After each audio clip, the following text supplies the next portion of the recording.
How to fix R36S not booting up. Hey everybody, welcome back to our channel. In today's video, we will be guiding you on how to fix the R36S not booting up.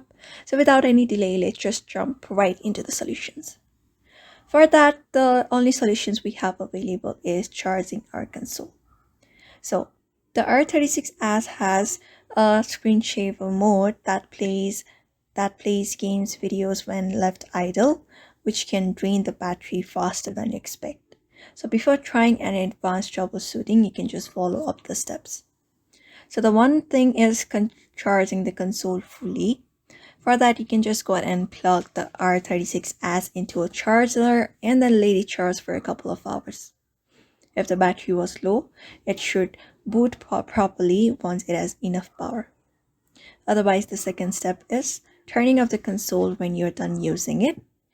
You can do that in order to prevent the battery from draining while the console is idle.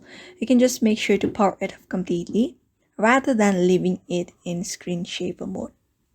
So that is it. These are the two ways you can follow for now in order to fix your R36S not booting up problem.